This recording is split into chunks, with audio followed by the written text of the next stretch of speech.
Sekarang kita lihat satu contoh. Mungkin kita boleh menerima apa yang kita panggil Allah, zat yang kita sembah, zat sebagai pencipta kita yang bersifat maha pengasih dan maha penyayang, mempunyai nama-nama yang tidak sama dengan kita dalam agama dan pemikiran lain. Itu kita boleh terima. Mungkin orang putih dia tak sebut Allah, dia sebut God. Contoh, God tu bagi aku sama dengan Allah kamu, tak ada masalah pun nama berbeza. Kalau agama ni dia sebut nama ni, tapi dia kata sama macam Allah kamu. Agama ni nama lagu lain, sama macam Allah kamu. Kita tak ada masalah pun bab nama ni. Namakanlah apa dia kalau dia menuju kepada konteks yang sama, Allah Subhanahu wa ta'ala. Tapi permasalahan ada yang lebih kita perlu halusi dan kita buat penilaian.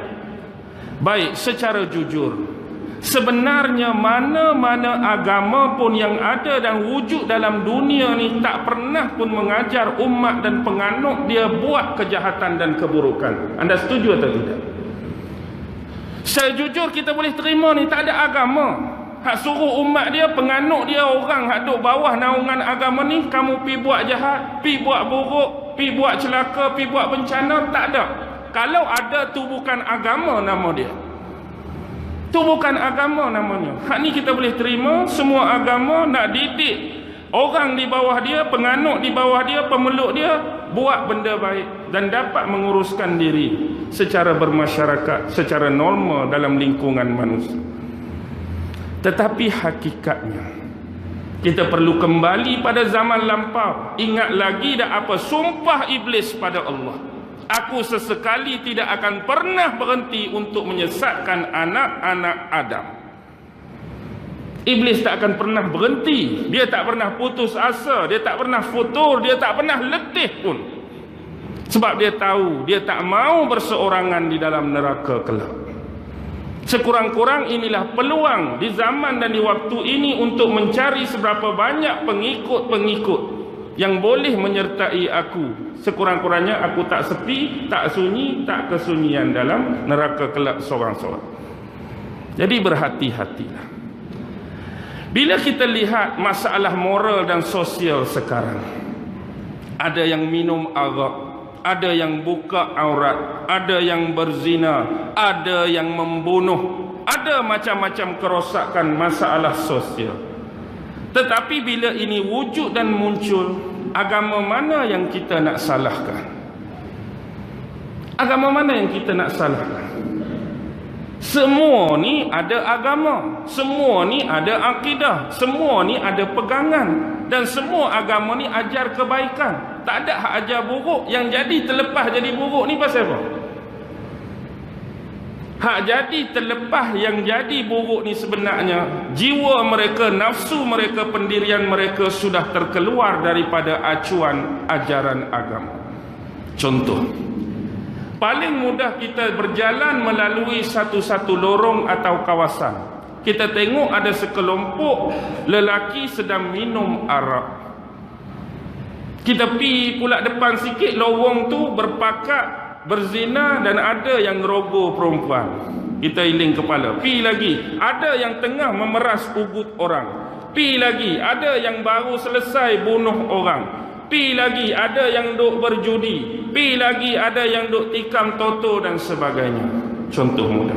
Kita berhenti, kita tanya lorong pertama hak minum arak. Kamu ni agama apa? Saya Buddha. Kamu Kristian. Kamu Yahudi. Kamu Hindu. Orang Islam tak ada ke minum arak? Jujur jawab. Tak ada ke orang Islam minum arak? Jujur jawab. Ada. Orang Islam hari ini jadi lemah dan Allah tak bantu sebab mereka tak tolong Allah, tapi mereka tolong setan. Allah dah bagi clue dan jawapan cukup. Dalam Quran, sekiranya kamu bantu Allah, Allah akan bantu kamu. Sekiranya kamu tolong Allah, Allah akan tolong kamu. Dan sekarang ni paling tidak logik dan tak mampu akal kita nak cerna dan terima Quran, kitab yang paling suci, berada di tangan kita pemuda dan pemudi Islam, tapi bangsa kita, agama kita antara yang teruk. Why? Di mana pertolongan Allah yang kita sebut-sebut? Di mana pertolongan Allah yang kita dok mohon, yang kita dok minta, tunggu tak tiba-tiba? Sebab apa? Kekacauan dan kekeliruan ini bila kita menolak yang pertama dan kita mula mencari setan dan iblis. Hakikatnya semua agama terlibat dalam minum arak. Pi duduk situ orang duk berzina. Tanya Hindu, tanya ni, orang Islam tak berzina ke? Jujur jawab, berzina juga. Pi situ duk peras ugut orang. Orang Islam tak ada ke peras ugut orang? Ada. Pi situ duk menipu orang. Orang Islam tak ada ke menipu orang? Jangan bohong, ada. Duk baru lepas bunuh orang. Orang Islam tak ada ke bunuh orang? Ada. Orang Islam tak ada ke tikam judi? Ada. Tikam toto? Ada. Hampir semua dosa yang orang kafir buat sebelum ni, hari ni orang Islam dah buat. Orang kafir 4 nombor, kita 8 nombor. Malah dia bukan rasa segan, dia bukan rasa galak, dia bukan rasa malu dengan dosa dia buat, malah dia banggakan pada orang lain. Dia buat dosa tu satu hal, lepas tu dosa ni dia bangga, dia action dekat orang. Contoh minum arak. Dia minum arak tu dosa dah, lepas tu bangga. Tengok aku 10 botol tak mabuk. Hak minum arak tu satu hal dah, tu bangga. 10 botol, hang 2 botol pening dah, aku 10, relax saya. Dia buat dosa, dia bangga dengan dosa dia. Sebenarnya kalau kita telusuri perbuatan-perbuatan tadi, satu agama pun sebenarnya tak ada yang suruh umat dia buat perkara-perkara yang kita jumpa. Carilah. Bab minum arak. Kalau buka kitab Taurat Yahudi, suruh tak minum arak? Tak suruh. Buka Bible Kristian, suruh tak umat dia minum arak? Tak suruh. Buka kitab Weda Hindu, tak suruh. Buka Tripitaka Buddha, tak suruh. Buka Sikh, tak suruh. Malah semua agama menolak unsur-unsur kemabukan, unsur-unsur minuman keras. Lepas tu mari ikut mana benda ni? Pakcik Tan ni campur dengan hawa nafsu kita. Campur dengan hawa nafsu kita. Ini yang Allah larang, ini yang Allah sekat. Tapi iblis duk cucuk hari-hari, setan duk cucuk hari, cuba melepasi sempadan ini. Dengan agama kamu terkongkong, dengan agama kamu kolot, dengan agama kamu jumuk, dengan agama kamu kuno. Keluar, pecahkan benteng akidah dan agama kamu, kamu boleh buat apa yang kamu nak. Sekarang kalau kita rasa ni kita duduk dalam penjara syariat, bertahanlah dalam penjara syariat tersebut. Jangan sesekali buka kunci dia dan pecahkan cermin akidah ini. Bila anda start buka, tunggulah. Tambah-tambah kes pertama terlepas, lagilah. Mula-mula berzina tak ada orang tahu. Biasa dia akan tahu bab berhenti ke, go on. Biasa, hak biasa. Mula-mula berzina tu tak ada orang tahu, terlepas. Biasa dia akan Allah bertaubat dan lepas ke, go on. Dosa ni biasa dia akan bukan berhenti, tapi nak lagi. Bila anda start buat, nipu sama lah. Nipu pertama lepas, nipu pertama orang percaya, nipu pertama orang pakai, terus dia akan menipu. Start je kita ajak buat jahat, buat silap dalam kehidupan, dia akan jadi habit dan kebiasaan. Okey, secara jujur, kenapa kita tolak pluralism? Sebab macam tu imam baca rakaat kedua tadi, surah apa? Surah apa tadi? Al-Kafirun kan? Qul ya ayyuhal kafirun, katakanlah wahai Muhammad, wahai orang-orang kafir. Ayat ini sebenarnya mencakupi semua jenis kekafiran yang ada dalam dunia ni, tapi konteks ni khusus kepada musyrikin Arab, musyrikin Mekah. La a'budu ma ta'budun, aku tidak menyembah apa yang kamu sembah. Contoh, aku sembah Allah, kamu walaupun menyembah Allah tapi ada perantaraan patung-patung, ada perantaraan berhala-berhala, ada perantaraan idola-idola kamu tadi. Dan ayat seterusnya kalau kita dengar, wala ana abidum ma abattum, dan aku sesekali bukan penyembah sebagaimana kamu menyembah. Mungkin kita boleh lepas pada level pertama. Hak kamu sebut Allah tu zat yang sama, kami namakan dalam agama kami nama lain. Hani pula mari hak kamu sebut nama Allah tu zat yang sama yang kami namakan dia dalam agama kami. Hak tu mungkin boleh lepas. Kami pun sembah Allah. Wala na'a di sini kunci dia. Kunci yang sebenar cara menyembah, cara beribadat yang betul kepada Allah ni mesti cuma satu, tidak akan berbilang. Maksudnya dalam banyak-banyak cara kita nak mengibadahi, cara kita nak menyembah, cara kita nak taat pada Tuhan yang nama Allah, nama ni dalam agama kamu, nama ni dalam agama kamu, nama dalam agama kamu, mesti satu, dia tak boleh berbilang bentuk penyembahan dan cara menyembah. Dan kita kena analisis, kita kena cari hak mana bentuk yang paling sebenar, bentuk yang paling Allah nak, bentuk yang paling Allah redha. Tidak ada dan tidak bukan kecuali ibadah khusus yang kita namakan sebagai solat. Ni cara penyembahan yang betul terhadap pencipta kita. Bahkan ini adalah legasi dan warisan Nabi Adam dulu solat, Nabi Nuh solat, Ibrahim solat, sampai Muhammad solat.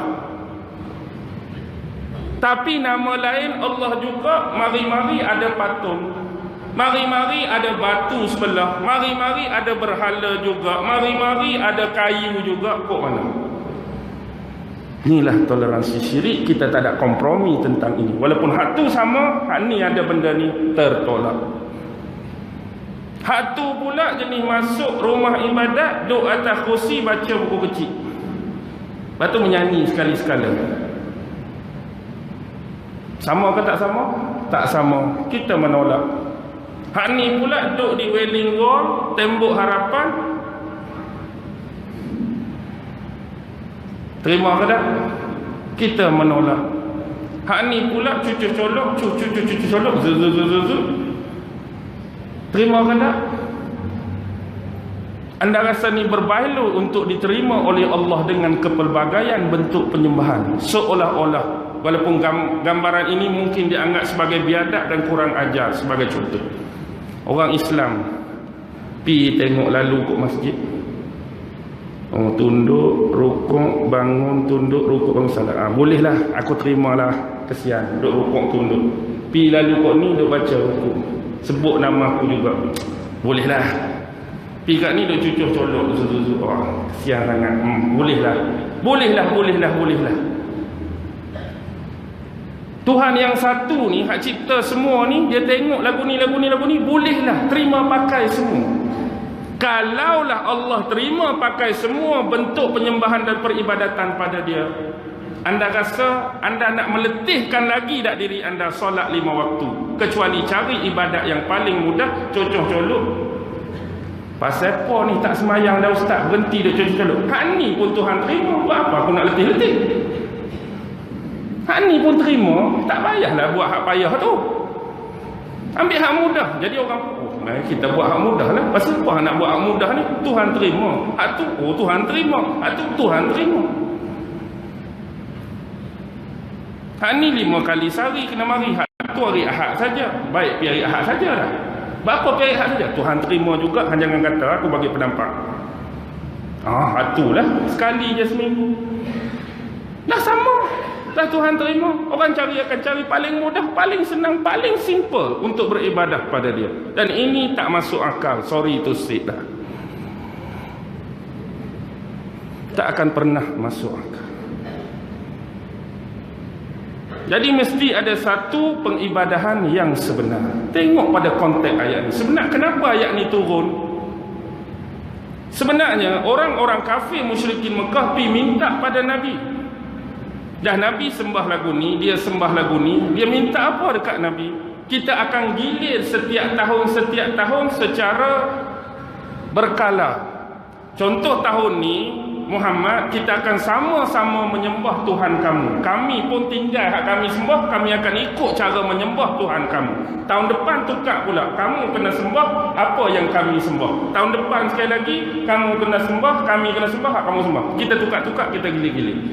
Kalau ada pluralism, sama-sama diterima, Nabi terima ke Nabi tolak? Kalau benda tu tak ada masalah bagi Allah, Nabi terima ke Nabi tolak? Terima lah. Kalau tak ada masalah. Tapi Nabi tolak ke? Nabi tolak, bahkan turun ayat ni. Kami tidak sembah apa yang kamu sembah dan kami bukan penyembah apa yang kamu sembah. Agak-agak kalau nak buat ni secara ayat-ayat bodoh, berapa agama ada atas muka bumi Malaysia? Berapa agama agak? Kita katalah 10. Bila start semua seluruh rakyat Malaysia tahun pertama mesti mai masjid semua. Orang Hindu mai masjid, Kristian mai masjid, hak tu mai masjid. Agak-agak bila pula nak semayang? Tahun ke-11 tu lah. Sebab duk gila. Dah ada 10 tahun depan kita pergi ke gereja, semua gereja tahun depan. Tahun ketiga semua pergi ke kuih. Tahun keempat semua pergi ke tik. Bila pula mari nak semayang? 10 tahun kemudian baru semayang semula. Anda nak ke? Anda nak ke?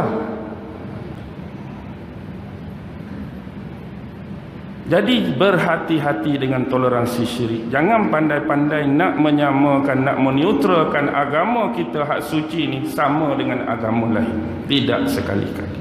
Dan kita tidak akan pernah bertolak ansur dan berkompromi dari sudut pluralisme. Sebab apa akhirnya? Bermain dengan isu Zionisme, maka dia akan keluar di akhir zaman untuk menyatakan dirinya lah yang ditunggu-tunggu oleh seluruh manusia di alam semesta ini. Dialah pemimpin yang ditunggu-tunggu oleh seluruh manusia di atas muka bumi ini. Dan dia akan mewartakan dan menobatkan serta menabalkan sama seperti yang berlaku kepada Namrus dan pengulangan kembali kepada Fir'aun. Akulah Tuhan. Ya. Agama tu pun tunggu aku, agama ni pun tunggu aku, agama ni pun tunggu aku, agama ni pun tunggu aku, agama ni pun tunggu aku. Okey, satu ringkas-ringkas lah.